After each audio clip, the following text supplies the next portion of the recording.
Hola a todos, vamos a esperar un ratito para que puedan ir entrando. Así que antes que nada les doy la bienvenida. Estamos cada uno en su casa, así que esto es como una charla entre amigos. Bienvenidos a mi casa. Y vamos a ver si van entrando los demás invitados. Hola Jorge. Les cuento que es mi primer chat así por Facebook. Así que si hay algún error, les pido sepan disculpar. A veces mi tablet se pone como una televisión descompuesta, así que si eso pasara, apago un minutito y la vuelvo a reencender.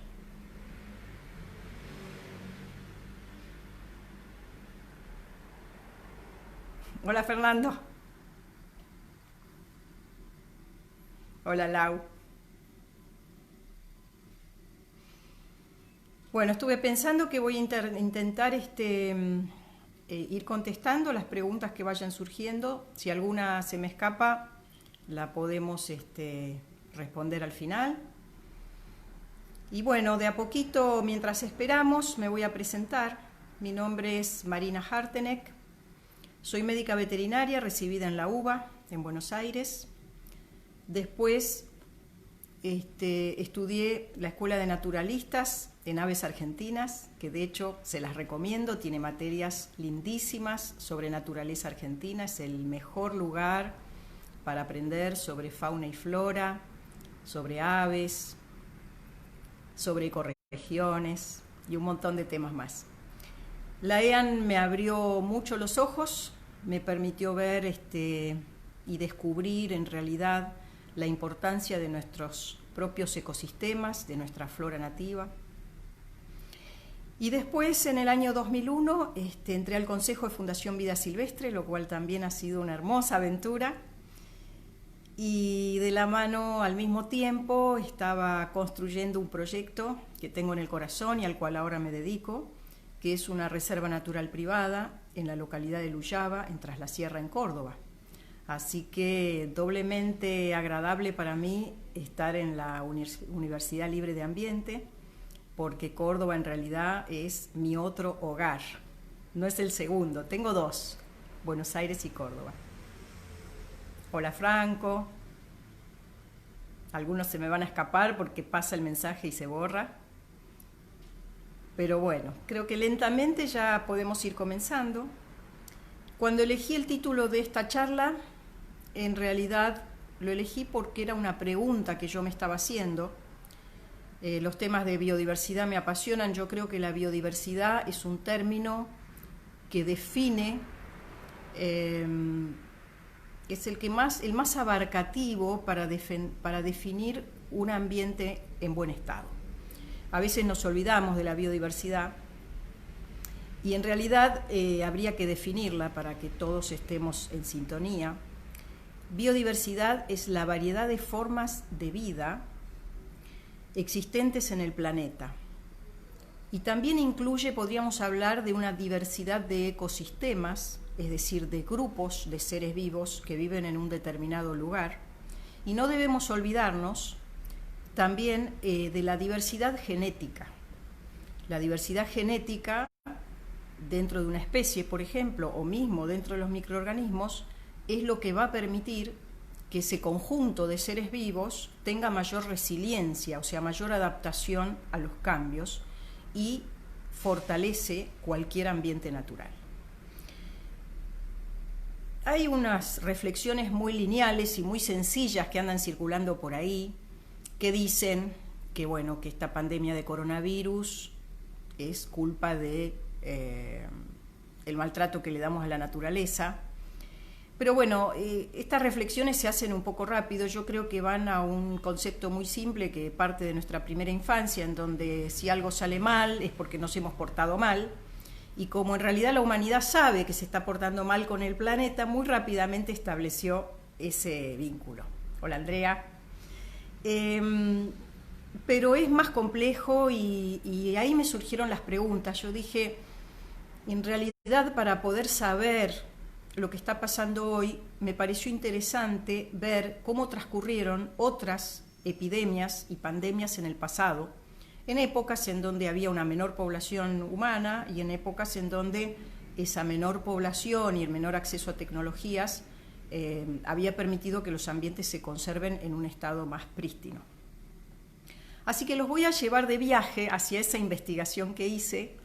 A veces voy a tener que recurrir a mi anotación porque, bueno, no recuerdo siempre los años y las cifras, pero fue un viaje en el tiempo que me llevó en primer lugar a la famosa peste bubónica, también llamada peste negra, que asoló a Europa en el medioevo y realmente arrasó con una gran cantidad de la población y determinó unos cambios muy profundos en todo el sistema socioeconómico. La peste bubónica es una enfermedad que se produce por una bacteria, en este caso la Yersinia pestis, que es transmitida de las ratas, que son las portadoras, hacia el ser humano por medio de las picaduras de las pulgas. Esto, por supuesto, no se sabía, así que la gente lo atribuyó a brujería, hubo grandes persecuciones, hubo quema de gente acusada de haber producido la peste, gente acusada de brujería, hubo persecuciones a los judíos, que bueno, un dato interesante que descubrí es que a raíz de esas persecuciones se constituyó una población judía muy importante en Polonia, porque el reino de Polonia los recibía. Y como eran perseguidos en Alemania y en otros estados europeos, muchos se refugiaron en Polonia y crearon después la gran comunidad que fue tan diezmada por el nazismo, ¿no? Así que como todas las cosas están vinculadas. Hola Silvia. Disculpen a los que no saludo, pero es porque si no, no llego a seguir conversando. Bueno, esta peste se 1300, voy a ir al apunte porque no me acuerdo exactamente el año, se inició en 1346 y terminó en 1353. Llegaba esta enfermedad de Oriente, había una ciudad en la península de Crimea, sobre el Mar Negro, que era una ciudad que hacía mucho comercio y por lo tanto había una colonia de genoveses instalada allí. Esta ciudad fue sitiada por los hunos, que no lograron tomarla, pero cuenta la leyenda que arrojaron, antes de irse vencidos, arrojaron los cadáveres por arriba de los muros de la ciudad para contaminar a dicha ciudad. Hola papi, está mi padre, llegó a verme. Y bueno, lo más probable es que en realidad esto no haya sucedido y simplemente las ratas hayan circulado y hayan transmitido la enfermedad. El asunto es que los genoveses, aterrados cuando empieza a haber este brote, vuelven a su ciudad de origen y llevan la enfermedad a Europa. Esta enfermedad siguió avanzando, siguió las vías de comercio dentro de Europa, que eran las fluviales principalmente, y los caminos de peregrinación también, y de esa manera se iban haciendo como pequeñas explosiones en las ciudades y se iba diezmando la población. Se estima que murió el 50 o el 60% de la población de Europa debido a las muertes directas por peste y a las muertes causadas por la desorganización social que produjo esta gran mortandad. Terminada la peste, que probablemente es porque haya circulado y dejado inmunidad en la población restante, Europa se encontró con casi la mitad de los habitantes. Había desaparecido la mano de obra, que principalmente era campesina, y esto produjo que empezara a haber como una competencia entre los señores feudales, porque se quedaban sin sus campesinos para trabajar la tierra, y tuvieron que ofrecerles beneficios. Subieron los sueldos, que en realidad eran ingresos paupérrimos y estaban en condiciones de servidumbre, pero sobre todo también exigieron, y fue la forma en que Europa salió de ese sistema de servidumbre que tenía el campesinado. Mucha gente fue a las ciudades a trabajar, y todo esto produjo un gran... Los molinos... Disculpen, parece que la conexión se corta. Hola Agustín. Para reemplazar la mano de obra faltante. y eso sería lo que habría llevado lentamente a Europa a pasar de la Edad Media al Renacimiento. Así que ahí vemos una peste que fue importante y que trajo grandes cambios. Otra experiencia que me resultó muy interesante, la encontré en un documental francés. Son investigadores que recientemente han estado investigando, es la del hantavirus en México. Siempre hemos oído hablar de la viruela, de la sífilis, o sea, de enfermedades que diezmaron, de la gripe, que diezmaron a la población de los pueblos originarios en una forma realmente impresionante. Este informe decía de que prácticamente el 80% de la población murió. Y una de las enfermedades fue el hantavirus. Los investigadores se pusieron a ver viejos archivos y encontraron dibujos en donde la gente sangraba de la nariz, sangraba de los ojos, y una alta mortandad. Hay otros dibujos de la viruela, pero en algunos casos es esta enfermedad. Entonces comenzaron a investigar y con el corte de los árboles vieron que con los anillos de crecimiento de los árboles uno puede evaluar cómo han sido los años, si han sido secos o lluviosos.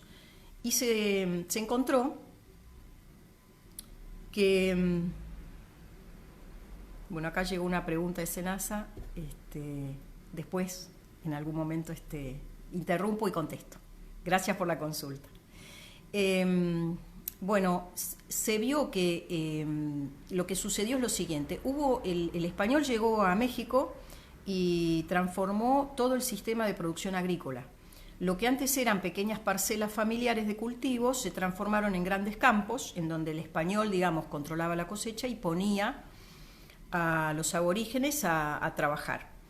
Por lo tanto, cambió la forma de trabajo, trabajaban en grandes aglomeraciones sobre grandes superficies y se producen 2 años de sequía.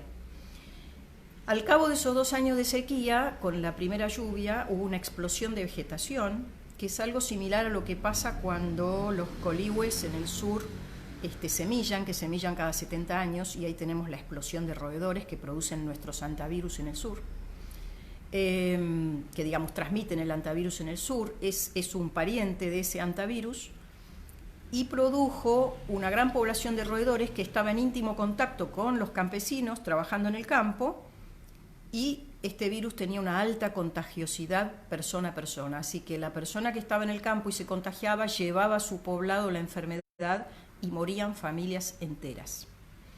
Esto sin lugar a dudas no está estudiado, pero tiene que haber traído unos cambios muy profundos, ni que hablar de lo que se debe haber roto todo el tejido social y la transmisión cultural.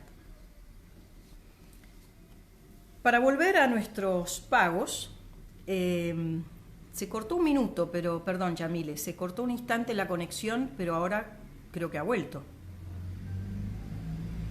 ¿Ustedes me ven?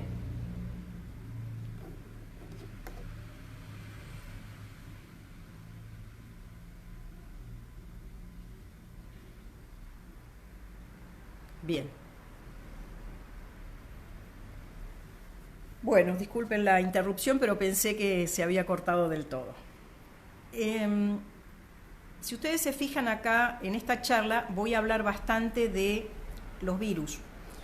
Y les quiero explicar por qué, porque digamos hemos tenido muchísimas epidemias generadas por otros microorganismos, básicamente bacterias, también tenemos las parasitosis, pero lo que hoy nos ocupa es el virus, primero porque nos pone en contexto con lo que pasa actualmente, que es el COVID-19, y segundo porque el gran desarrollo de antibióticos en alguna medida nos ha protegido de las enfermedades producidas por otros microorganismos que no sean los virus. Y los virus tienen un mecanismo de funcionamiento bastante peculiar, y en realidad es que ellos no parecen seres vivos, parecen un grupito, un conjunto de ARN o de ADN, según los casos, que entra en una célula viva y le manda la instrucción a dicha célula de seguir replicando ese ARN para producir más virus. Entonces son como organismos vivos aparentemente con poca inteligencia, pero con una característica muy inteligente, y es que saben mutar para adaptarse a lo que está sucediendo y para adaptarse a los cambios de sus hospedadores y del ambiente. Por eso hice más hincapié en las virosis, porque creo que es el problema más importante que nos queda como de salud humana, ¿no? Entonces, para volver a nuestros pagos, vamos a hablar de la fiebre amarilla. Todos deben tener así como un pequeño recuerdo colectivo de que pasó algo muy grave. Está un famoso cuadro en donde entra el médico a un cuarto y está la madre con el bebé al lado del pecho de esa madre muerta de fiebre amarilla. La fiebre amarilla es producida por un virus, era endémica, en el siglo XIX era endémica en las costas de Brasil, y a la Argentina llega en 1852, 1858, 1870 y 71. Las dos primeras llegaron de la mano de los barcos que paraban en Río de Janeiro, y ahí algunas personas se enfermaban por picaduras de mosquitos contaminados y después llegaban a Buenos Aires, y como en Buenos Aires hay presencia del agente transmisor, que es el Aedes aegypti, que también es el mismo mosquito que para el dengue y para el Zika y chikungunya y una cantidad de arbovirus, llegaban y había brotes, que fueron pequeños y contenidos. Pero el de 1870 fue más importante, hola Silvina, porque llegó de la mano de los soldados que volvían de la guerra de la Triple Alianza. El brote comenzó en San Telmo, primero lo ocultaron, como siempre, había dos, el dueño de un conventillo, que el médico que lo atendió y finalmente falleció, no declaró la fiebre amarilla para no despertar el pánico. Sin embargo, la enfermedad se diseminó. Buenos Aires, que era una ciudad con pocos habitantes, perdió 8% de su población a manos de esta epidemia, y morían 500 personas por día contra 20, que era el promedio habitual. Esto causó mucho pánico, parte del gobierno se fue de la ciudad, la gente adinerada se fue de San Telmo, que era el foco, y se instaló en Barrio Norte, que era campo, y curiosamente a los pobres, que eran los afrodescendientes y los italianos inmigrantes, los estigmatizaron, no los dejaron salir ni mudarse de San Telmo, porque ya descubrían que había zonas libres y zonas de enfermedad y temían que los contaminaran, con lo cual hubo un masivo pedido de repatriación de inmigrantes italianos, que como había pocos barcos, en realidad no se pudieron ir y quedaron aquí presos de esa circunstancia.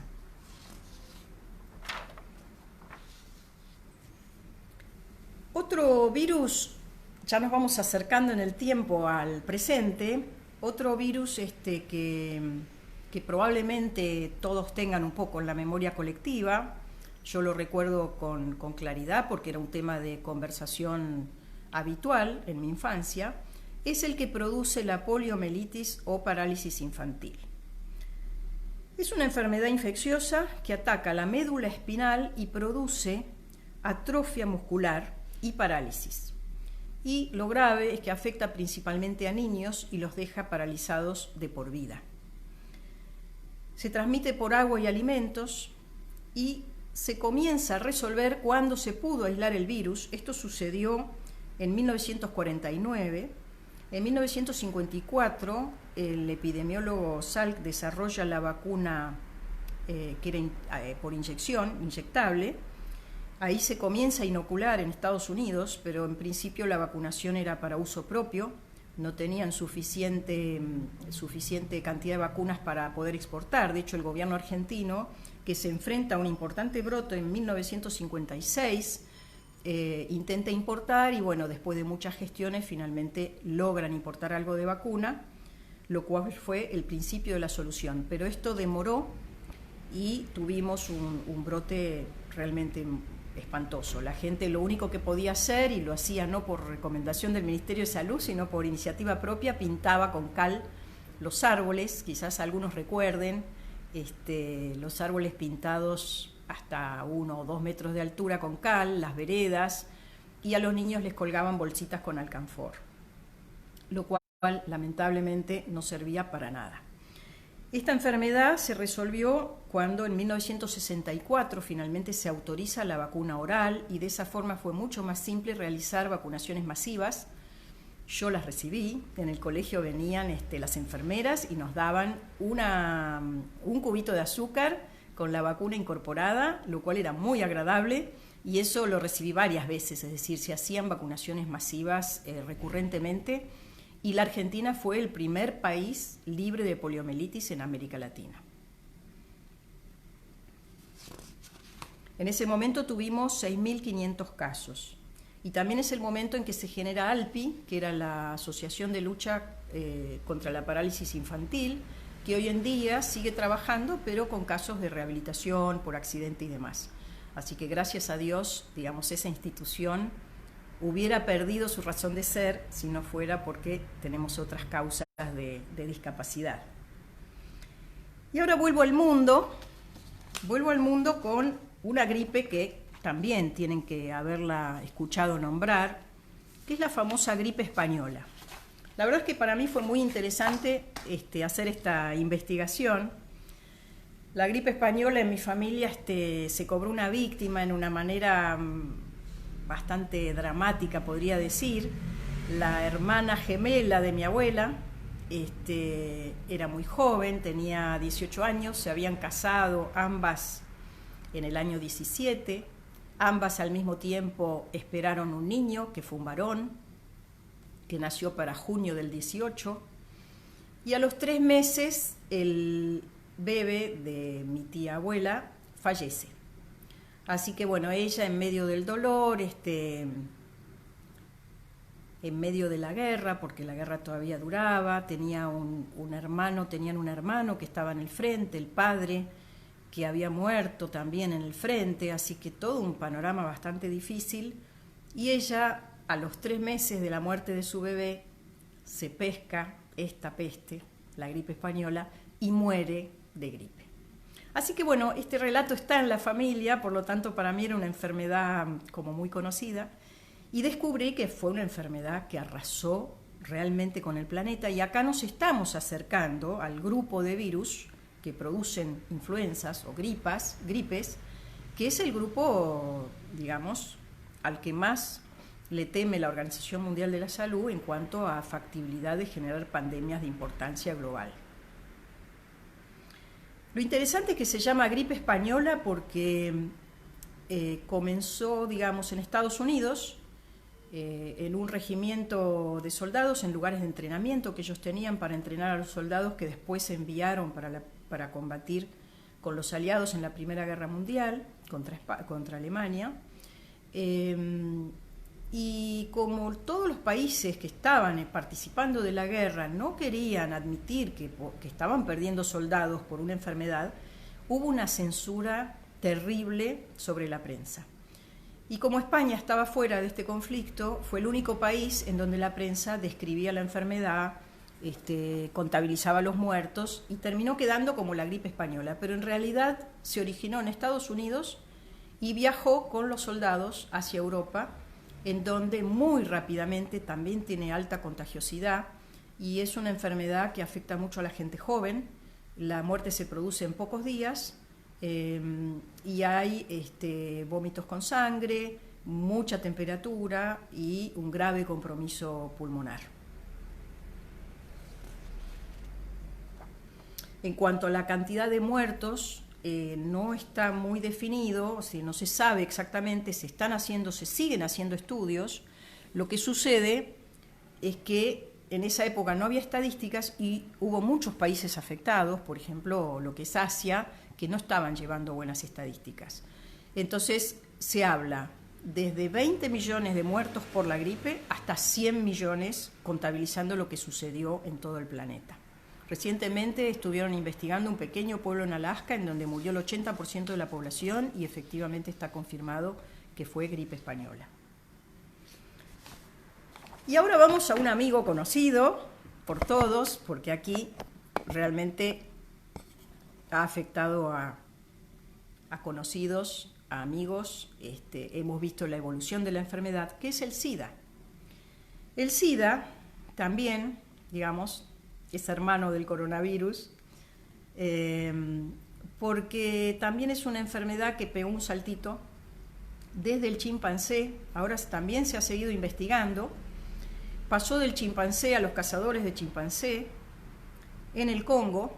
El primer caso se detectó en 1920 en Kinshasa, la capital. Después hay referencias en 1937 en 2 pueblos mineros del Congo, y lo que sucedió es que la enfermedad, por el desarrollo de los ferrocarriles en tiempo de la colonia y por los cambios de hábitos en el comercio sexual principalmente, y después por la masificación del uso de jeringas, la enfermedad fue tomando mucho más amplitud y se fue diseminando, primero a todo el país y después a todo el planeta.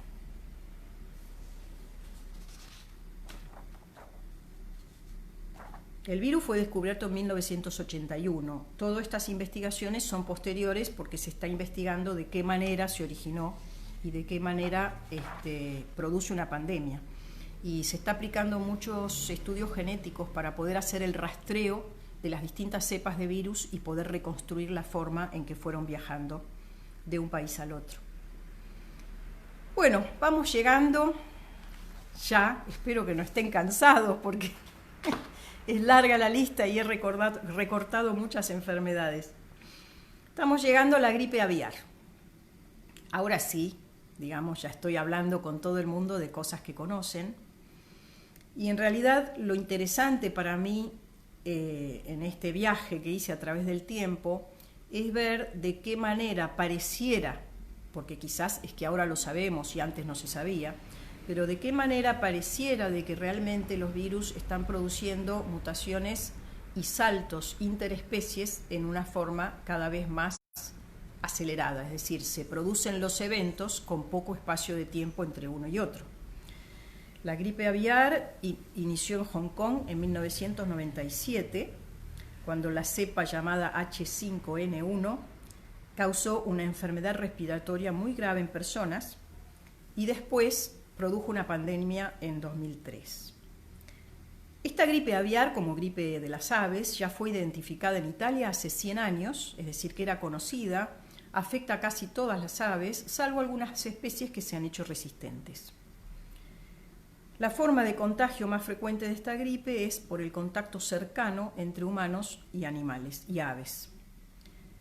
El problema es que después desarrolló la transmisión persona a persona.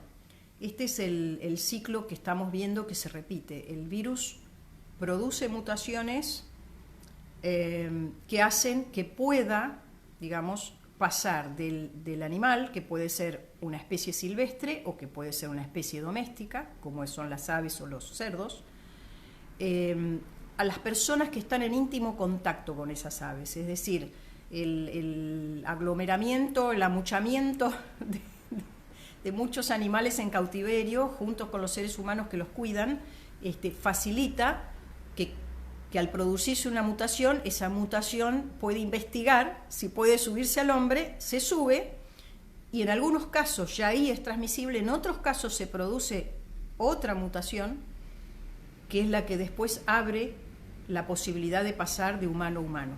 Y ahí es donde, digamos, empieza la bomba de tiempo, porque ahí puede transformarse en una nueva pandemia para la cual no estamos preparados, porque era un animal que estaba en la fauna silvestre o en los animales domésticos, por lo tanto nosotros no tenemos defensas.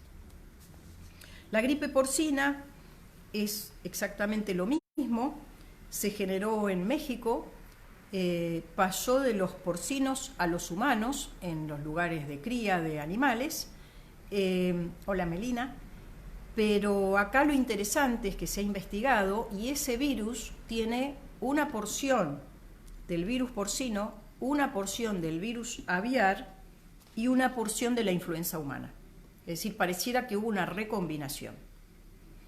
Y sucedió lo mismo, pero fue un brote más acotado en el tiempo, produjo unas 18.000 muertes confirmadas, pero se estima que en realidad fueron 150.000 a 500.000. Es muy difícil saberlo cuando no hay registros fehacientes, cosa que sucede en los poblados alejados y en muchos países de Asia. Bueno, espero no haberlos cansado con esta seguidilla de enfermedades y pestes, pero lo que quería era ponerlo en contexto. Es decir, es imprudente sacar conclusiones apresuradas. Es imprudente decir, bueno, ahora tenemos que estar todos guardados, el planeta ya se está recuperando, que es lo que muchos dicen, y se recupera porque nosotros estamos guardados y la pandemia vino porque nosotros hemos hecho muchos desastres. ¿Por qué es imprudente? Porque en realidad este fenómeno tiene que ver con la vida misma. Y la vida es algo muy complejo que tiene muchas interrelaciones. En la naturaleza tenemos, o sea, se estima, lo he leído, son estudios, no puedo confirmarlo o descartarlo, pero he leído que se estima que hay 1,5 millones de virus de diferente tipo. Y es lógico, porque digamos, a lo largo y a lo ancho del planeta, cada ambiente natural ha evolucionado durante millones de años, todos sus seres vivos entre ellos, unos se han comido a otros, unos han extinto a otros, unos han enfermado a otros, y finalmente se logra un equilibrio entre esos seres vivos, que en realidad es un equilibrio dinámico, el equilibrio ecológico es un equilibrio en movimiento, pero un cierto equilibrio, una cierta estabilidad, podríamos decir, en las relaciones entre las distintas poblaciones, de animales, de plantas, de microorganismos, e incluso seguro que hay interacciones con los minerales presentes en el lugar. Entonces, ¿qué podríamos concluir? Son reflexiones, digamos, que me han llegado después de hacer este viaje en el tiempo y bueno, de tantos años de amar y mirar a la naturaleza. Lo que sí creo que acelera los procesos son los cambios bruscos, es decir, en cada una de estas pestes, analizando mucho más a fondo, vamos a encontrar que hay algún cambio en el modo de vida de las personas, en el modo de vincularse con el ambiente en el que están, que produjo condiciones, determinadas condiciones, que concurren con otras.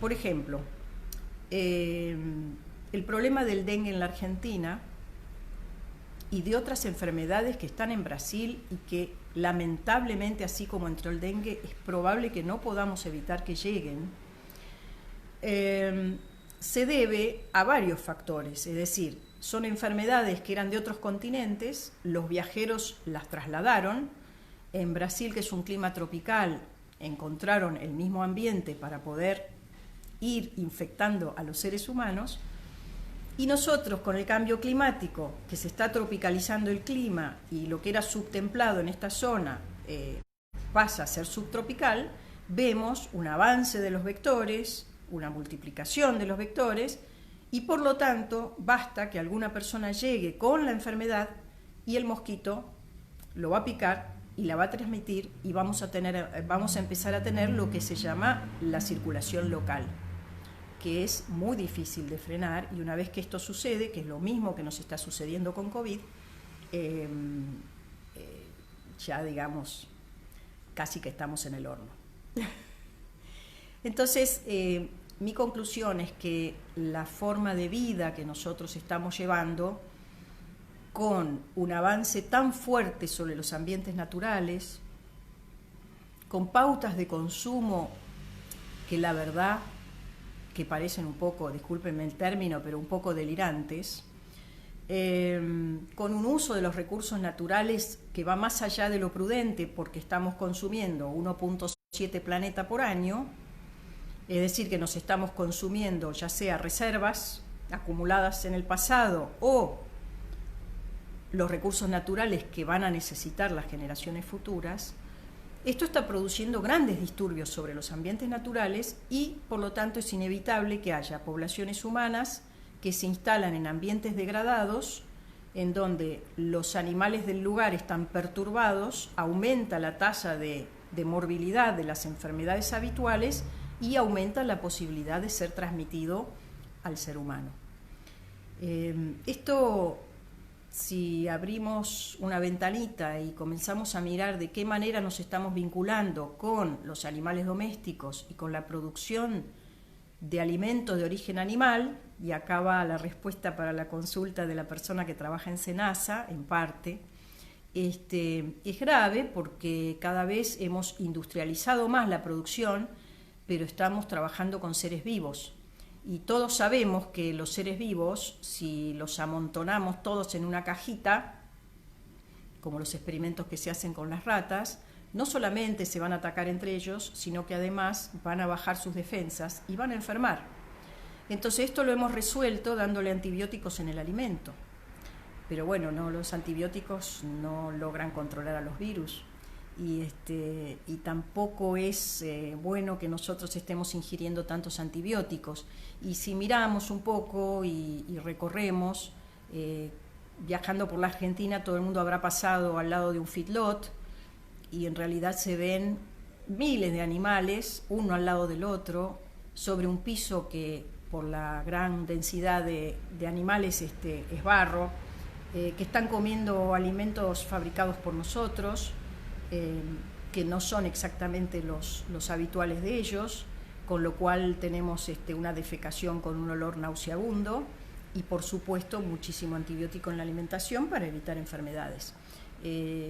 Podríamos pasar por la producción avícola y por la producción porcina y por todas prácticamente, porque bueno, esta locura desenfrenada hacia el consumo y esta demanda además de mucha gente que antes, por ejemplo, no podía comer carne y ahora sí, ha hecho que el ser humano ha desarrollado sistemas que no son naturales.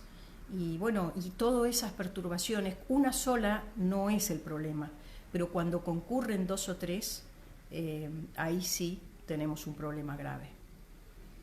Si les parece, podemos ir intercambiando reflexiones, porque yo no tengo la verdad en mis manos, todavía tengo muchas preguntas y pocas respuestas.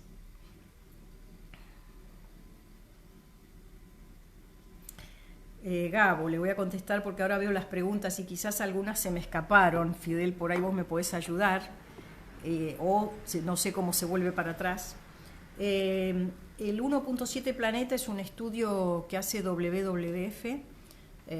Fundación Vida Silvestre Argentina es un asociado, es el representante en la Argentina de WWF, que es la red global, la del osito panda. Y ellos evalúan, hacen muchas evaluaciones con cifras, porque a veces para convencer a la gente hay que darle números, sobre todo para convencer a los tomadores de decisión, y se va midiendo cada año cuándo nos consumimos el planeta, y esto se va acortando, es decir, que lo que ahora andamos por agosto, que desde enero a agosto nos consumimos los recursos naturales que produce en ese año el planeta, es decir, ese 70% adicional que estamos consumiendo significa, por ejemplo, en producción de madera, que estamos avanzando sobre bosques que no tuvieron tiempo de recuperarse. Es decir, el 100 sería lo que creció en ese año, lo que el planeta logra producir en ese año, y el 70% es lo que nosotros avanzamos por cosas generadas en otro tiempo, con lo cual estamos hipotecando el futuro. A ver cómo es esto de las preguntas.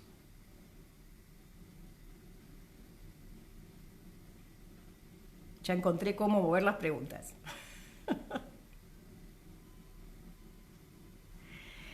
Bueno, el COVID-19 le contesto a Juan Ignacio Santillán. Sí, digamos, eso es lo que dije al principio de la charla, que sin estudios serios es un poco apresurado sacar conclusiones, ¿sí? En el caso concreto del COVID-19 podemos ir a las teorías conspirativas en donde los chinos se les escapó de un laboratorio, los americanos se lo tiraron a los chinos, o que fueron los extraterrestres que quieren vaciar el planeta, pero vamos a intentar quedarnos en lo más coherente. Aparentemente, de lo que se ha estudiado hasta ahora, hubo un traspaso del coronavirus del murciélago a otra especie que no está definido si fue el pangolín, que es un animalito que está en extinción y los chinos se lo comen igual, o a una serpiente. Estos 3 animales son comercializados en lo que llaman los mercados húmedos, que son mercados de carne de fauna silvestre. La fauna silvestre la capturan del medio silvestre o la recrían, porque tiene mucho valor esa carne, por cuestiones culturales, están acostumbrados, hay algunas que son como lo mejor para ofrecerle a los invitados, como una cabeza de mono con el cráneo serruchado y se comen el cerebro. Hacen cosas así bastante sorprendentes para nuestra cultura, pero eso hace que esos mercados son muy activos y lamentablemente, como para el chino es muy importante que la comida sea fresca, no compran carne, sino que compran el animal vivo y piden que se lo sacrifiquen ahí, o lo sacrifican en su casa, si tienen un trayecto hasta la casa. Por lo tanto, esos animales capturados del ambiente silvestre están en jaulas pequeñas amontonados, o recriados también en jaulas pequeñas y amontonados, junto con animales domésticos. Pueden ser perros, porque se comen a los perros, pueden ser chanchos, pueden ser aves, y todos esos animales en situación de ultraestrés, por supuesto, se enferman y los virus que portan están muy cerca de otros seres vivos y pueden saltar. Y eso, digamos, las mutaciones se dan espontáneamente, pero eso facilita que la mutación, no sé, la mutación del murciélago que andaba bien con un reptil, encontró un reptil cerca y pegó el salto y prosperó. Y además un reptil con las defensas bajas. Entonces, yo creo que sí hay un vínculo directo en el caso del COVID con esta forma también de tratar a la naturaleza y a los seres vivos que nos acompañan.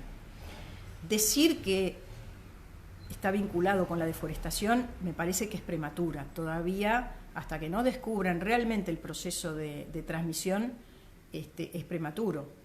Pero sí que la deforestación, que es una perturbación importante de un ambiente natural, es un factor más, digamos, es como un accidente. Para un accidente uno va por la ruta 8 a 160 por hora y para que se produzca el accidente tenía que salir una chata, un rastrojero del pueblo a 20 por hora sin mirar. Entonces, y de noche, y con neblina. Entonces surgen esos 4 factores que producen el accidente fatal. Y con esto es algo parecido.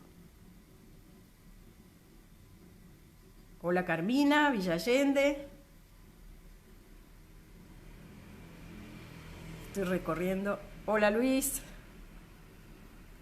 Hola Rebeca. Débora Racciati.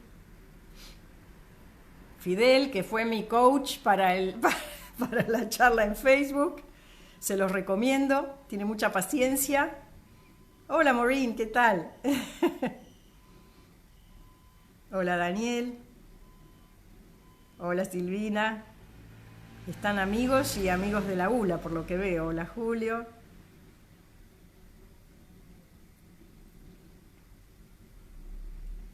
Hola Bernardo. Hola Manuel. Estoy buscando preguntas. Hola Diana. Hola Agus. Pareciera que no hay para arriba más preguntas. Estoy buscando la del SENASA, pero básicamente, bueno, Juan Ignacio ya había hecho lo de... básicamente creo que el SENASA, ahí podemos entrar a un tema muy interesante y muy largo. Mariano, ahí te encontré.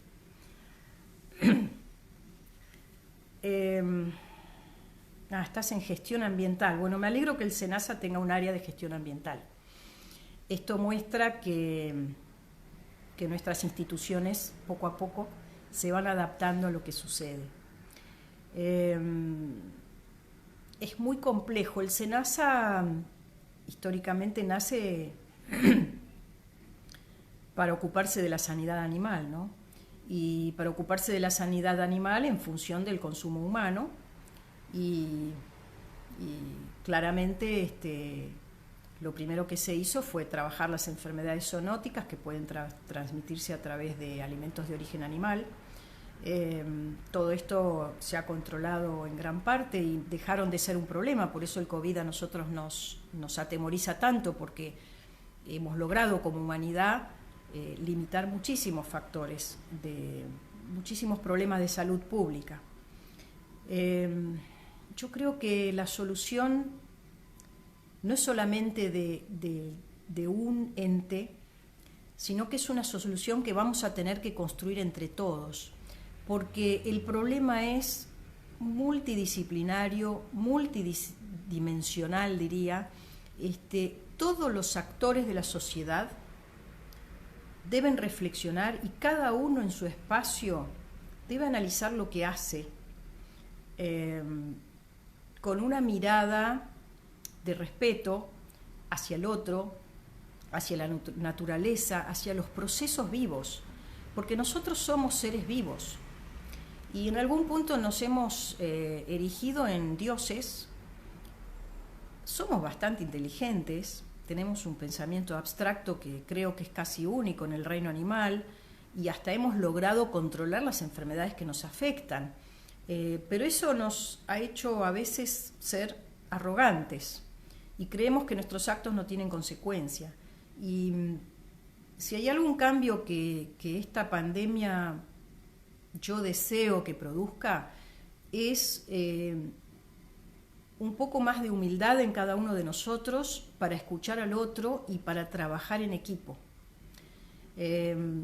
Porque cada uno está viendo la realidad desde su lugar y la realidad es como muchas realidades y las soluciones que las vamos a encontrar, yo no tengo duda. Lo que no sé es cuánto nos va a costar, digamos, cuánto dolor o sufrimiento nos va a costar antes de recapacitar y buscar la solución entre todos. La tecnología ha avanzado muchísimo y avanza muy rápido, así que es cuestión de ser creativos y creo que a la tecnología le tenemos que agregar corazón, porque una vez escuché una frase que me resonó fuertemente, que es que la inteligencia sin corazón es perversión. Suena un poco rara, pero en realidad lo que significa es que si somos capaces, inteligentes, y desarrollamos esa inteligencia sin abrir nuestro corazón hacia los otros y hacia nosotros mismos, es como que podemos patinar en falso, ¿no? Y producir mucho daño con esa inteligencia, porque el freno al daño, ¿cuál es? En realidad es el corazón. Pero bueno, ya me fui en reflexiones. Así que no sé cuál es la respuesta para vos, Mariano, pero probablemente sea seguir adelante con tu trabajo, escuchar a la gente que se te acerque, porque, digamos, ustedes en ese lugar, así como nosotros también en Fundación Vida Silvestre, que es una ONG y pareciera completamente distinto, pero a ese lugar van a llegar las consultas y las preocupaciones de la gente a las que les esté pasando algo. Entonces, abrir el corazón, escucharlos y después juntar equipos técnicos multidisciplinarios y buscar soluciones.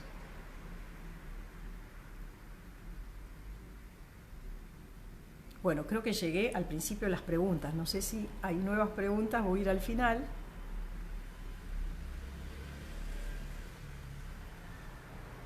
Pido disculpas por los cortes, no sé qué es lo que habrá pasado, pero es probable que sean fallas del Wi-Fi. Vieron que esto de estar encerrado en casa hace que uno tenga que ser autosustentable con la tecnología y no estábamos preparados para eso y nos sucedió de un día para el otro. Así que bueno, agradezco mucho a mi tablet que funcione.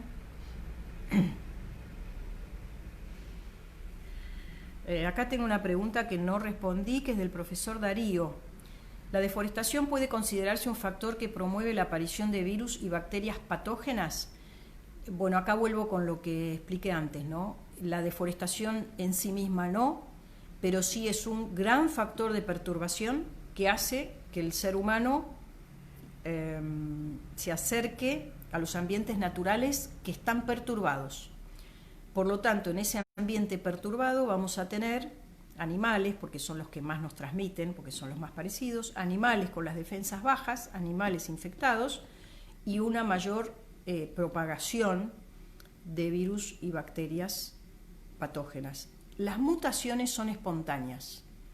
La verdad es que no sé si un ambiente perturbado de alguna forma puede acelerar las mutaciones. Sí, si la perturbación es un agente químico, porque eso también lo vemos en nosotros. Cuando nosotros estamos expuestos a químicos, y lo grave es que no se sabe qué sucede, se sabe un poco sobre los efectos de un químico o dos químicos. Ya cuando hay una combinación de 3 químicos, ya no se sabe cuáles son los efectos, pero lo que sí se sabe es que aumenta la tasa de mutaciones de nuestras células. Y nosotros tenemos un sistema para destruir esas células mutadas, pero cuando se producen dos cosas, un aumento en las mutaciones y un descenso en nuestras propias defensas, aparece, por ejemplo, el cáncer. Es decir, siempre la enfermedad es una falta de equilibrio de alguna manera. Y siempre la causa es multifactorial. Siempre concurren varias razones. Y uno de los problemas de nuestra ciencia es que se ha especializado tanto y ha compartimentado tanto el conocimiento para poder especializarse, que ha perdido la visión global. Y es por eso que yo hablo de trabajo multidisciplinario. Debemos trabajar con aquellos que están en otras áreas de investigación. Acá llega Mariana Thomsen. Escuché a un ministro alemán sobre qué esperan otras oleadas de contagio. Una segunda y hasta hablan de una tercera. ¿Así operan los virus? En realidad, yo también lo leí, y en realidad es así.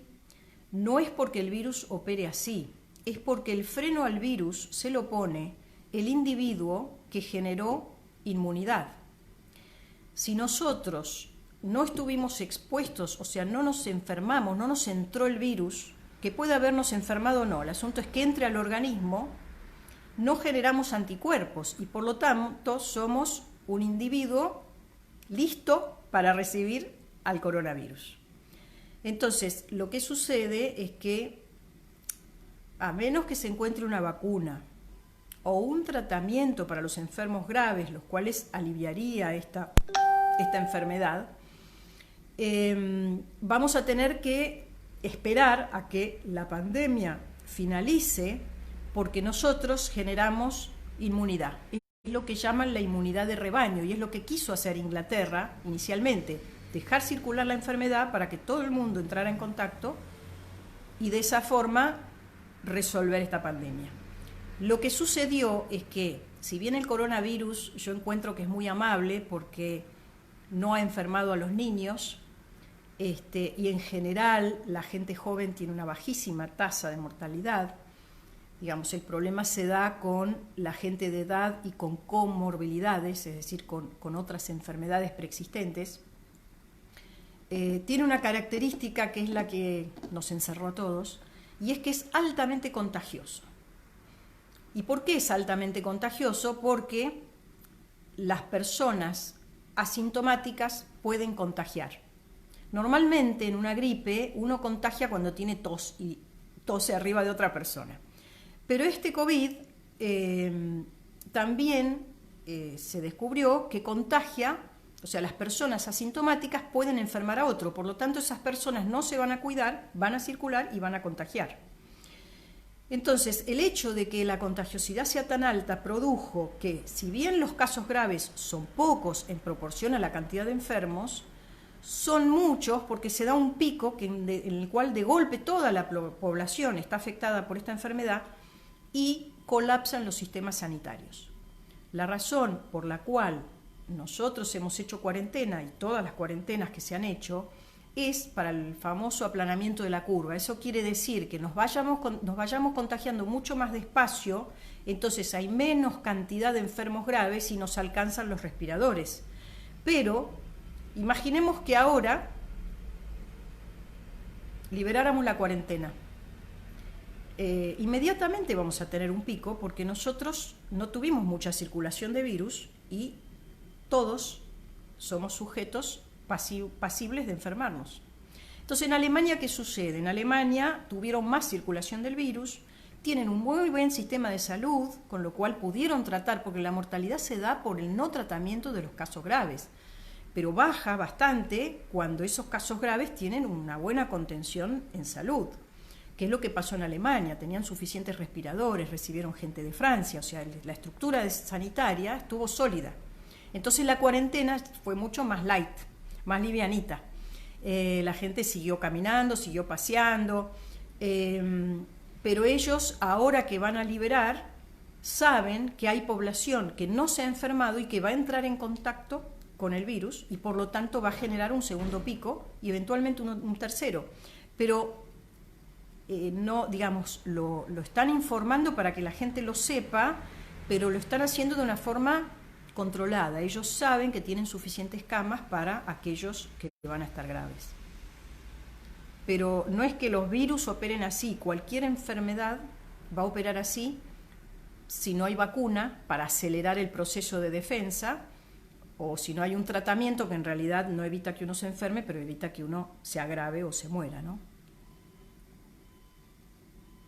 Hola, Alejandra.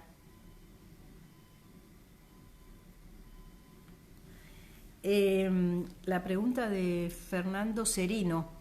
Los asiáticos vienen con estas costumbres respecto a las comidas hace miles de años. ¿Por qué cree que justo ahora pasó esto? Quizás ahora nos enteramos. Y antes pasó muchas veces. Aparentemente lo que pasó en China es que en los años 50, de hecho cuando yo era chica y no quería comer lo que tenía en el plato, mi abuela me decía, pensá en los pobres chinitos que están en las laderas de las montañas comiendo raíces. Y yo, que era chica, me imaginaba a todos los chinitos comiendo raíces. De hecho, esa frase, mi abuela, ahora entiendo, que la decía porque era el problema del momento y había enormes hambrunas en China. Cuando sube el gobierno comunista, lo que hace para evitar estas hambrunas, porque además se combinó con que llegó el comunismo y cambió la tenencia de la tierra y entonces los campesinos ya no producían tanto como antes, o sea, otra vez un gran lío.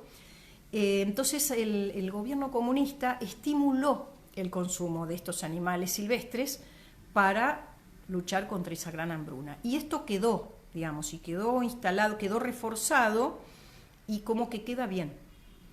Pero yo sospecho que han tenido otras epidemias, pero otro factor que me lo olvidé, se los comento ahora, es que antes nosotros vivíamos en zonas aisladas entre sí por grandes barreras geográficas. Los océanos, la primera, los grandes cordones montañosos, los ríos, los lagos.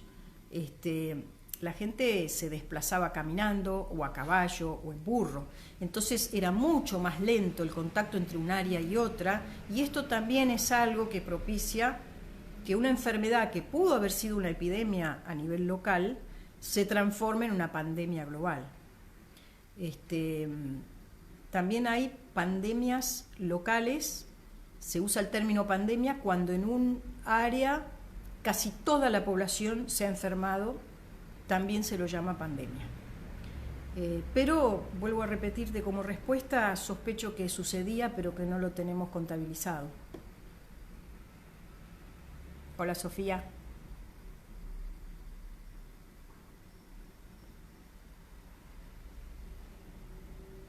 Acá tenemos otro comentario de Mariano Latari. En mi opinión, no caben dudas que las actividades productivas fuera de todo esquema de sustentabilidad están atentando contra el efecto de dilución que nos brinda la biodiversidad y nos protege de brotes zoonóticos. Sí, es una excelente forma de... Nunca había escuchado el efecto de dilución. Daniel Herman, ¿puede ser que además de la vinculación con nuestras malas prácticas en el ambiente natural haya una vinculación directa con la velocidad de información que hay hoy en día? Sí, totalmente. Totalmente, un poco de la mano de la pregunta de qué pasaba hace miles de años en China, ¿no? Sí, no solamente la velocidad de información, sino que también la Organización Mundial de la Salud, después del brote de gripe aviar, en ese momento se dieron cuenta que no estaban preparados para una pandemia y contrataron muchos epidemiólogos y mucha gente para trabajar estadísticas, con lo cual se sabe mucho más, se desarrollaron protocolos de funcionamiento y bueno, y los gobiernos siguieron los protocolos de la OMS. Entonces suceden cosas que en realidad son un poquito surrealistas. Yo tengo mi reserva en Luyaba, en Tras la Sierra, y Tras la Sierra afortunadamente es zona libre, con lo cual Córdoba lo que ha hecho es cerrar, aislar las zonas libres de las zonas con COVID, entonces es muy difícil entrar o salir, pero la gente acató y las comunas, los municipios han puesto reglas y acataron la cuarentena. Entonces son zonas libres en donde recién para el trabajo en la construcción, con todas las buenas prácticas, y esto no hubiera sucedido nunca. O sea, yo estuve en Luyaba en 2001 cuando tuvimos 5 presidentes en una semana y me enteré recién cuando salí de Luyaba y pasé por una estación de servicio y pensé que me estaban tomando el pelo. Así que sí, claramente el mundo ha cambiado. El mundo ha cambiado con las redes. Gracias, Manuel. Gracias, Marina. Lau Díaz, podríamos pensar que en este caso es algo cultural, el consumo de carne fresca que proveen estos mercados. Lo que funciona como detonante de este salto de un virus animal a los humanos, me da un poco de vergüenza preguntar, o sea, la pregunta sería, ¿cómo funciona? Lo vuelvo, quizás no me expresé bien, pero lo que pasa es que el hecho de consumir carne fresca está bien, pero ellos la quieren tan fresca que los animales están vivos en el mercado. Es decir, cuando uno va al mercado compra una tortuga viva. De hecho, para ponerla en la sopa. Entonces, o la ponen en la sopa en su casa o le piden a la persona que está en el mercado que la sacrifique en ese momento y se la desposte, se la corte en pedazos y se llevan la bolsita a la casa. Pero esto hace que el animal, hasta que sea vendido, está mucho tiempo, porque quizás está varios días en una jaula que está entre muchas jaulas en donde hay otros animales de la misma especie y de otras especies. Y esos animales están estresados porque fueron sacados de su ambiente natural, porque están amontonados, porque quizás no les están dando agua y comida, y por lo tanto cualquier enfermedad que tengan prolifera, se contagia de uno a otro, y si hay algún virus capaz de pasar entre una especie y otra, se facilita porque hay toda una mezcla de especies, porque están los domésticos y están los silvestres.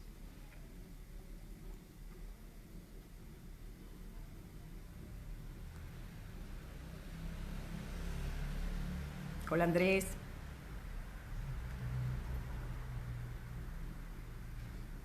Sí, Débora. Débora puso un ejemplo más de cómo problemas de bienestar de la fauna silvestre repercuten en el bienestar de las personas. Sí, si hay algo que me ha dado la edad, porque uno con los años va pasando por distintas cosas y siempre es un observador de la vida, ¿no? Si hay una conclusión que yo tengo a esta altura de la vida, es que todo lo que haga sufrir a otro, tarde o temprano, nos va a hacer sufrir a nosotros o a nuestros seres queridos. El bienestar animal es muy importante. Y bienestar animal significa ser respetuoso con los procesos vitales de cada especie, ser respetuoso con los ambientes. No quiere decir que no podemos consumir. Sí, debemos consumir porque somos parte de ese equilibrio ecológico, somos parte del moldeado de la vida. Pero estaría bueno que lo hiciéramos como seres vivos que somos y que tratemos al otro como nos gustaría que nos traten a nosotros. No sé, si a mí me comiera un león, quisiera que lo haga rápido y que no me tenga encerrado durante 3 meses en una jaula antes de comerme.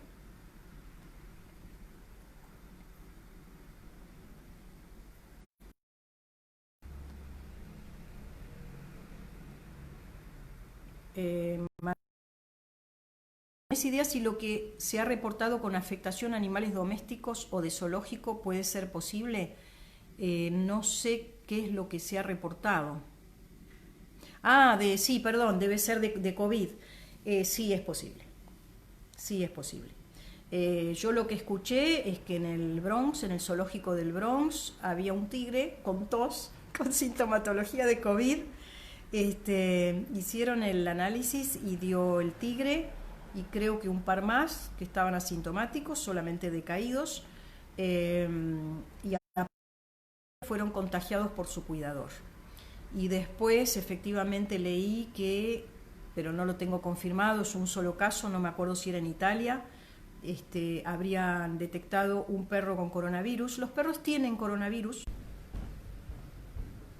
Bueno, me quedé sin señal, así que me vengo más cerca del wifi. Los perros tienen coronavirus, es otro coronavirus, no puede pasar al ser humano y produce diarreas, así que sí, el virus puede haber, sobre todo porque hay un contacto muy cercano, ¿no? con la mascota, puede ser que haya, no sé si en ese caso del perro hubo sintomatología. Aparentemente el caso de los tigres sí está confirmado. Uy, se me fueron las preguntas, disculpen.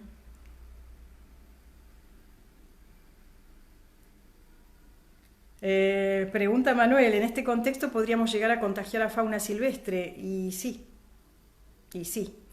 La circulación del virus, ustedes vieron, es rápida, es contagiosa y si tenemos una prevalencia importante en los seres humanos que están en contacto con distintos ambientes, eventualmente se podría. Lo único que me parece que en este caso el COVID-19 tiene una ventaja y es que no dura demasiado tiempo en el ambiente y se contagia por contacto, es decir, no se contagia en el aire, no queda en el aire volando, sino que cae sobre una superficie, por eso nos piden que nos lavemos las manos, cae sobre una superficie y nosotros al tocar y después llevarlo a la cara nos contagiamos. Por lo tanto, tendría que ser fauna silvestre muy cerca de algún ser humano.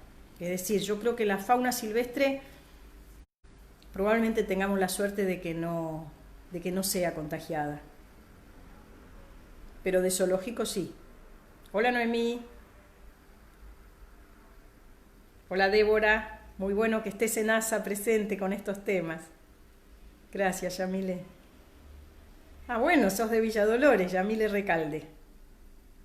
Vivís en Córdoba, me imagino.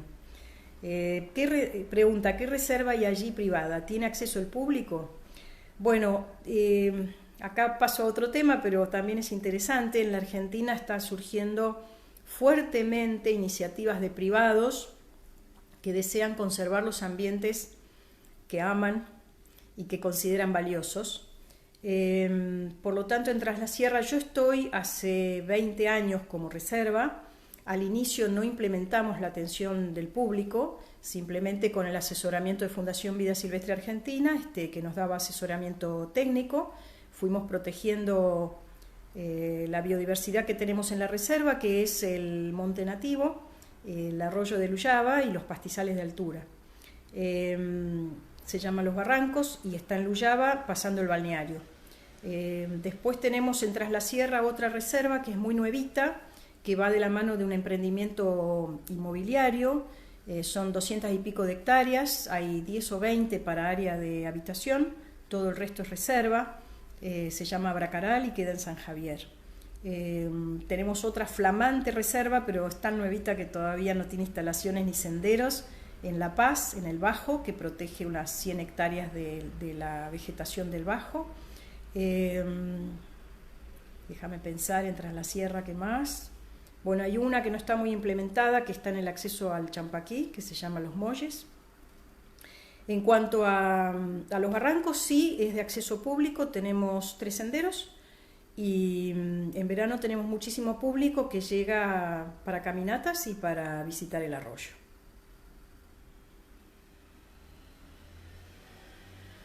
Bueno, tenemos a Juan Ignacio Santillán que dice: gracias Marina, fuiste muy clara en tu respuesta. Creo que es hora de que los países empiecen a implementar políticas de Estado fuerte sobre cómo va a ser la vinculación entre el hombre y el medio ambiente y sobre todo que se apliquen los objetivos del desarrollo sostenible en todas sus dimensiones. Sí, en realidad la única respuesta es esa, tenemos que cambiar nuestras pautas de consumo y, y bueno, y descubrir que podemos ser felices con un poquito menos, es más, quizás más felices, ¿no? Mariano dice, somos como los virus, estamos en todos lados, es verdad. Hola Carmen desde Montevideo. Hola Laura. Ah, muy bien, tenemos a Marta desde La Rioja. Esto sí es fantástico, poder estar comunicados con todos sin problemas de distancia geográfica. Nicolás Casalonga pregunta, según su opinión, ¿por qué la cuestión ambiental está fuera de la agenda y debate? ¡Ah! Y debate público. Bueno, esa sí que es una pregunta. Creo que está fuera de agenda porque es incómodo. Eh, a nadie le gusta ser el malo de la película y todos y cada uno de nosotros en algún punto, si queremos resolver esta situación, tenemos que cambiar. El ciudadano común tiene que cambiar sus hábitos de consumo porque es fácil enojarse con las mineras, pero es más difícil desprenderse de su celular. Entonces, de alguna forma, los gobernantes siguen lo que la masa desea, porque es la masa de votantes. Y a veces nos entretienen, ¿no?, con sus agendas, pero creo que es importante que nosotros instalemos esa agenda, exijamos, porque la verdad es que se nos va la vida, pero al exigir también vamos a tener que ser responsables y vamos a tener que actuar, cada uno en su actividad, en su negocio, en su vida cotidiana. Creo que no está instalada porque es incómodo, la verdad. Si tienen un ratito ahora en cuarentena, busquen Una verdad incómoda, creo que está en Netflix. Es un documental hecho por Al Gore, que ha dedicado empezó en el 2007, que está el primer documental, y ahora hizo un segundo, que es muy interesante, porque él luchó por instalar la agenda de cambio climático en una forma increíble, y va relatando todos los escollos que le encuentra, y es muy interesante para entender cómo funciona las organizaciones políticas de alto nivel en las cumbres, y qué es lo que pasa, y todas las interrelaciones entre países. Y ahí uno descubre un poquito por qué no está instalado. Rebeca dice, lamentablemente cuando encontremos la vacuna nos olvidamos de cuidar el ambiente, de respetarlo.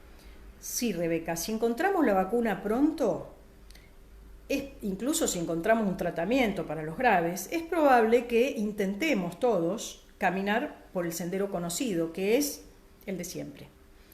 Pero nos vamos a tropezar, es cuestión de tiempo, con algún otro problema. Y los problemas, no quiero ser pesimista, y además voy a intentar volver a mi sitio, los problemas van a ser más graves, porque el cambio climático realmente está instalado, y es otra cosa que no queremos ver. Y cuando el cambio climático no solamente nos produzca grandes sequías y tornados en lugares donde nunca hubo tornados, pero empiece a producirse la suba del nivel de los océanos, va a tener unas dimensiones inimaginables. Entonces, yo siempre digo que son como avisos, la naturaleza nos da avisos, y si estamos sordos va subiendo el volumen. Así que intentemos capitalizar esto que nos pasa ahora y reflexionar y hablar con nuestros amigos y cambiar, tenemos que cambiar.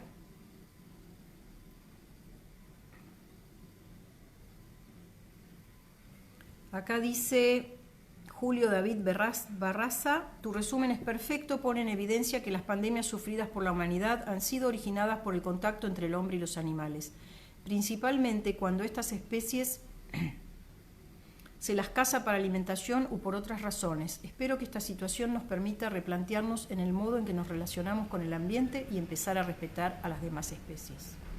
Sí, coincido plenamente con esa reflexión. Ah, Noemí desde Luyaba. Es mi guardaparque, que está encerrada en Luyaba cuarentenando.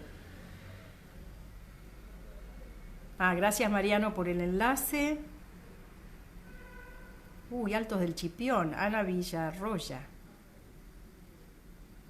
Brenda Méndez pregunta, ¿entonces deberíamos contagiarnos? En realidad lo mejor que nos puede pasar es contagiarnos y transcurrir la enfermedad en forma asintomática. Hay un altísimo porcentaje de gente que la transcurre en forma asintomática. Pero, ¿qué pasa? Si nos contagiamos, es decir, si rompemos la cuarentena, nos vamos a un hospital para contagiarnos, abrazamos a todos los enfermeros, lo que vamos a hacer o a producir es la circulación del virus en la sociedad y vamos a producir un pico y no vamos a tener la capacidad de hospitales para atender al porcentaje de enfermos graves. Entonces, esto es como que estamos medio atrapados. Es decir, es bueno tener la inmunidad, pero no es bueno tener el pico de enfermos, que además sabemos que no tenemos capacidad instalada para ellos. Entonces, el hacer la cuarentena es un acto de solidaridad. Y lo que va a suceder, hay dos escenarios. Vamos a ir haciendo como picos chicos, en donde vamos a poder atender a nuestros enfermos, pero va a durar muchos meses, o va a llegar la vacuna, va a tardar, yo creo que es para el año que viene, o va a llegar algunos de los remedios que se están estudiando que permitiría bajar la cantidad de días en terapia intensiva y bajar la cantidad de enfermos que necesitan de terapia intensiva. Entonces, con eso ya pasaría a ser una epidemia sin la proporción dramática de que no podemos atender a nuestros enfermos. Así que por ahora tenemos que seguir cuarentenando. Bueno, Verónica dice no se sabe bien la inmunidad que da. Es cierto. Yo acabo de hacer una explicación basándome en que produce inmunidad, pero se está discutiendo y no saben porque aparentemente hubo algunos casos de recaídas. Entonces no se sabe si la inmunidad es completa. Efectivamente. ¿Qué explicación tienes para el caso de Uruguay? Bueno, de Uruguay lo único que sé que es muy surrealista lo que les pasó, porque tuvieron, ahora no me acuerdo el nombre, una señora que creo que volvió de Italia o de Europa y se fue a un casamiento. Con lo cual, en Uruguay es la persona más odiada del planeta, pero creo que en Uruguay van bien, o sea, van con pocos casos y Uruguay también tiene mucha población rural, así que, digamos, la capital son, no sé cuántos son en Montevideo, deben ser 1 millón y pico, ¿no? Así que son ciudades más pequeñas, lo cual seguramente va a facilitar que el virus no avance tan rápido. Como la Argentina, o sea, ustedes tienen que tener una prevalencia de la enfermedad que les permita atender a los casos graves.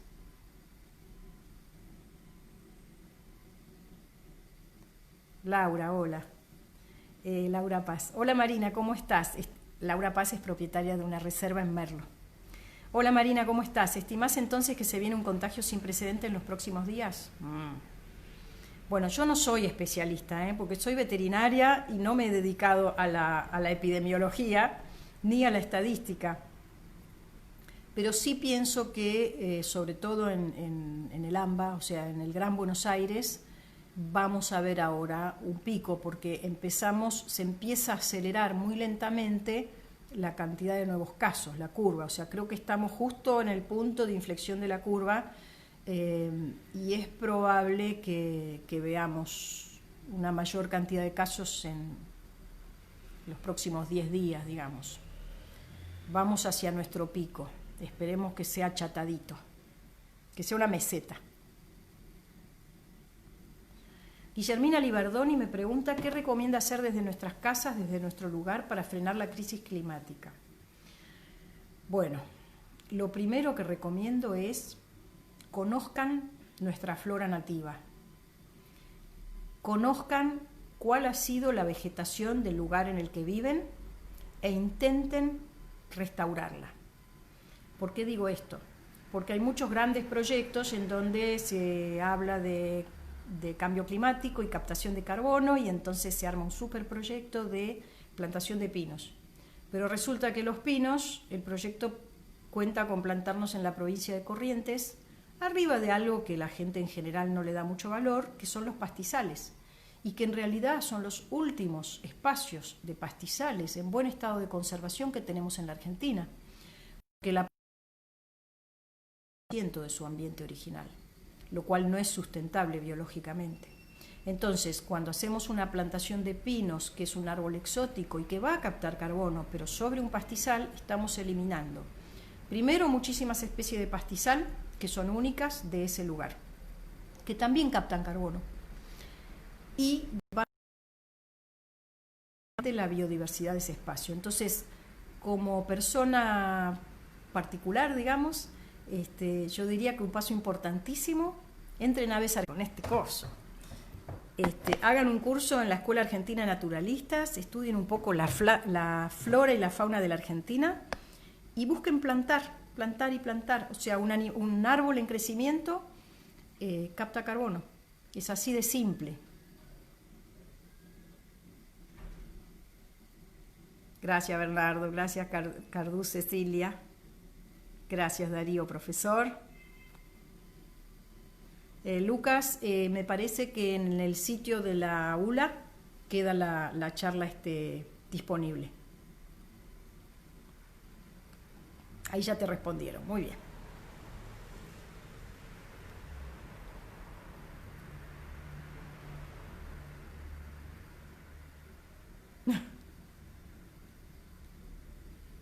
Gracias por todos los agradecimientos.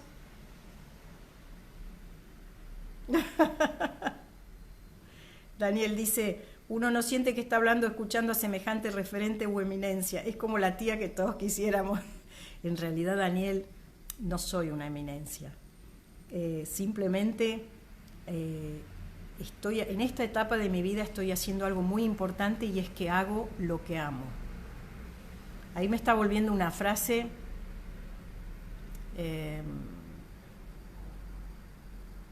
que es, no hay que ser lo que uno hace, sino que hay que hacer lo que uno es.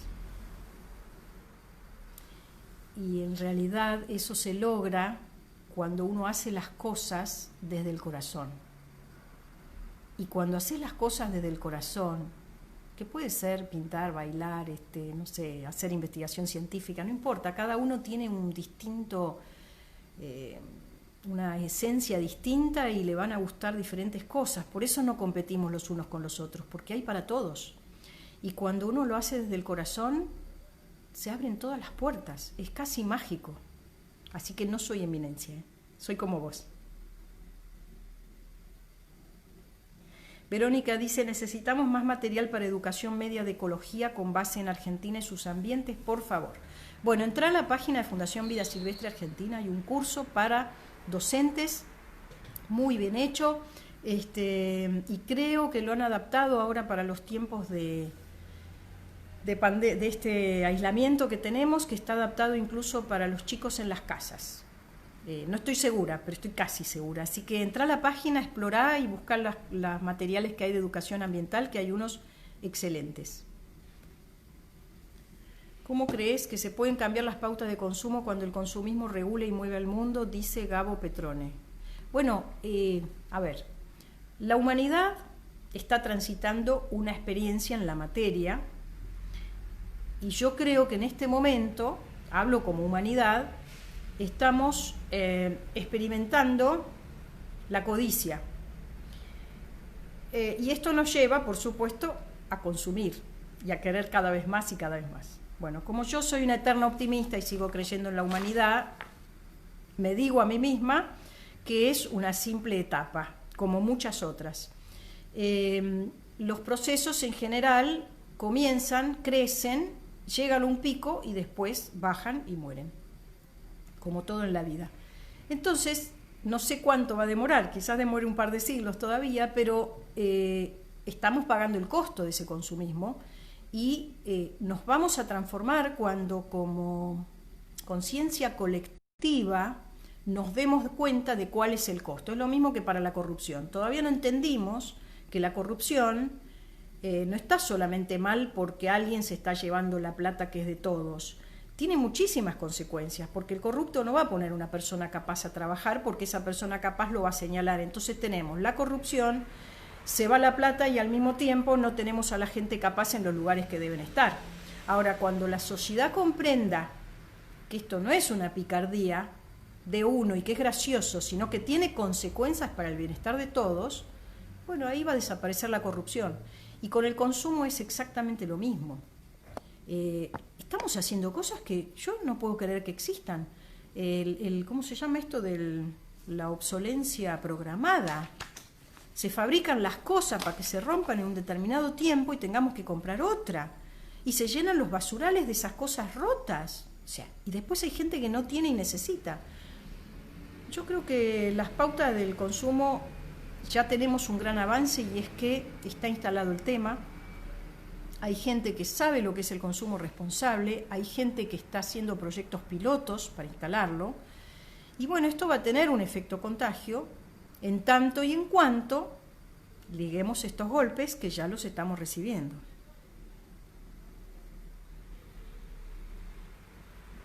Gracias, Valeria. Hola, Julio, de Santiago del Estero, David Barraza. Acá tenemos a María Eugenia de Altagracia. Está todo Córdoba.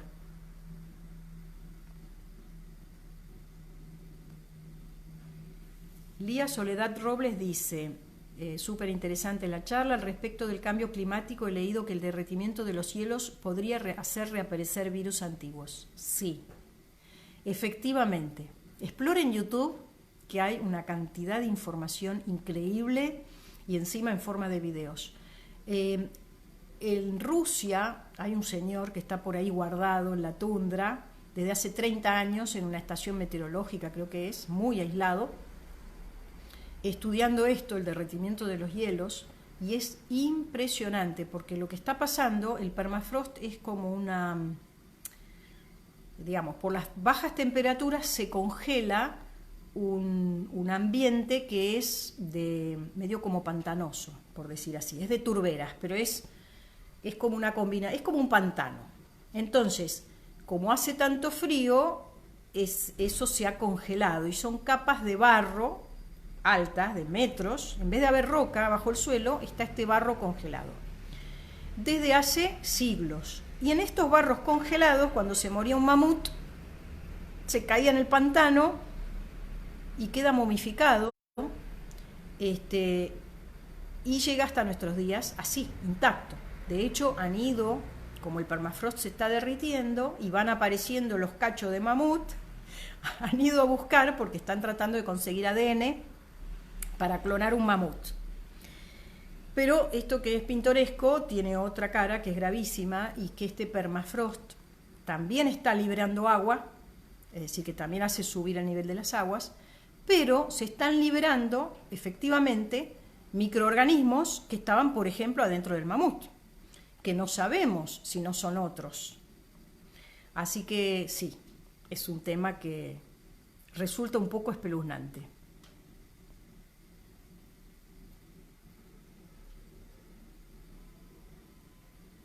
Estoy buscando las preguntas.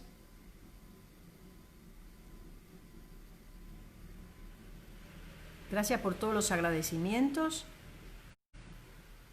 Daniel Herman trabaja con animales venenosos en el Instituto Malbrán y tratando de cuidar y defender a los pobres y a las pobres y aborrecidas serpientes. Sí, las pobres serpientes son como el malo de la película. No sé si eso viene de la Biblia con la tentación en el paraíso, pero además porque nos produce temor. Allá en Córdoba hay muchas. El uso y costumbre es matarlas inmediatamente porque está el temor a la coral y a la yarará. Hay gente trabajando, tenemos un serpentario en Villa de las Rosas y el propietario de ese serpentario, con mi amiga Laura que anda por ahí escuchando, han dado muchísimas charlas para concientizar a la gente, y lo que han logrado es que ahora cuando los bomberos van a una casa, en vez de matar la víbora, se las llevan a ellos. Y ellos creo que algunas mandan para el Malbrán y otras las liberan en zonas alejadas. De hecho, nosotros hemos hecho rescates de un par de víboras saperas, que es muy parecida a la yarará, solo tiene que la cabeza más ancha y como chatita porque come sapos, y aparecen con frecuencia en el arroyo de Luyaba porque los sapos están al borde del arroyo. Y en verano los turistas, cuando descubren una, entran en pánico y entonces hay otros turistas que se apiadan y llaman a la guardaparque para hacer el rescate, porque si no, pobrecita, la matan a palos. Así que bueno, con un balde de 20 litros y un gancho hecho con alambre, rescatamos la víbora y la subimos. Para el año que viene estamos pensando en tener un equipo un poquito más ordenadito y sistematizarlo, porque este año nos pasó 2 veces. Así que sí, las víboras cumplen un rol importantísimo y son animales que la verdad es que no son agresivos.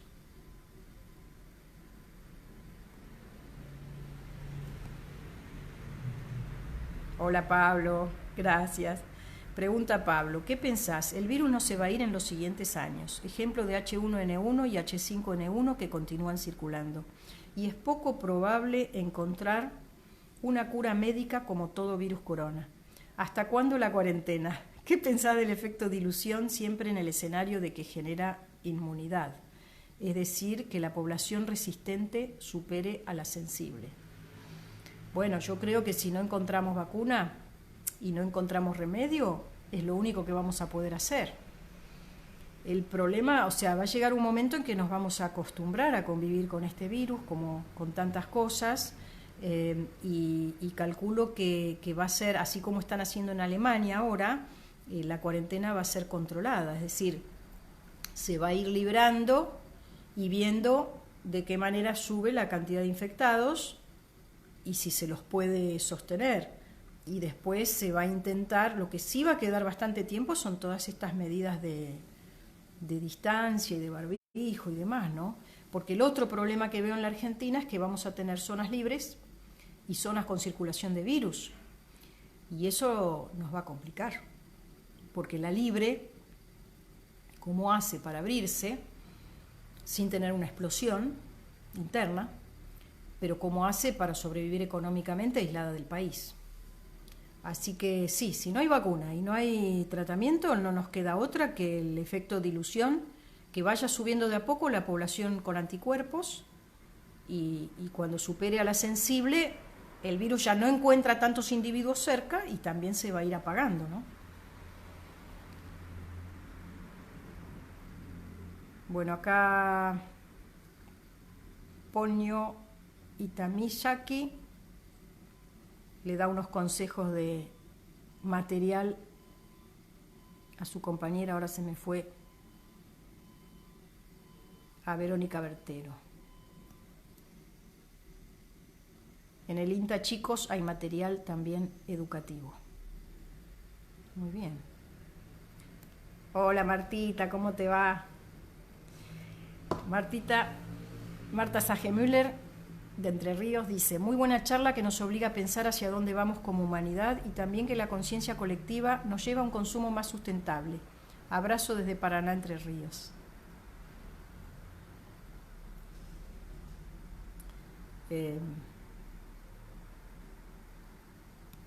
Verónica Bertero agrega que está dando conservación en sexto de un nacional de Córdoba. Y Andrea Bruque nos pregunta: ¿y qué pasa con el testeo? Bueno, el testeo también es muy discutido porque está el testeo que es más complejo, caro y lento, que es la detección del virus en sí mismo, y después están los tests que detectan anticuerpos. Los que detectan anticuerpos estarían mostrando quién estuvo expuesto a la enfermedad, ya la transcurrió y en principio tiene probabilidades de no recaer. El testeo masivo de anticuerpos es útil para poder hacer una liberación de cuarentena más ordenada, porque se podría de esa manera saber quién es sensible y quién está protegido, y manejar y mandar a su casa al que no esté protegido. También hay otra forma de cuarentena parcial, que es la de dejar en cuarentena a los sujetos más pasibles de complicaciones, que es lo de la tercera edad. Ahí tenemos a Raúl Capaldo, que es uno de los propietarios de Abracaral, que es la reserva que les comenté.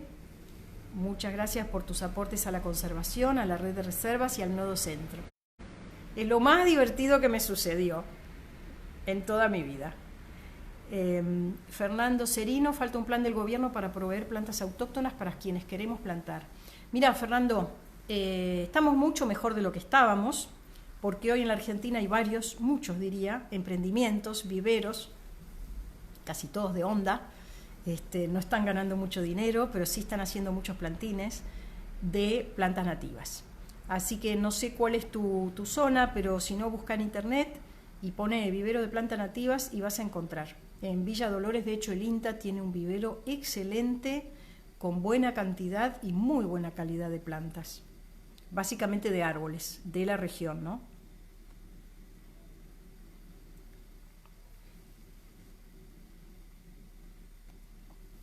Bueno, gracias a la ULA, en realidad, a ustedes, porque me han dado este espacio que fue maravilloso y además estar en mi querida Córdoba, así que me siento como en mi casa.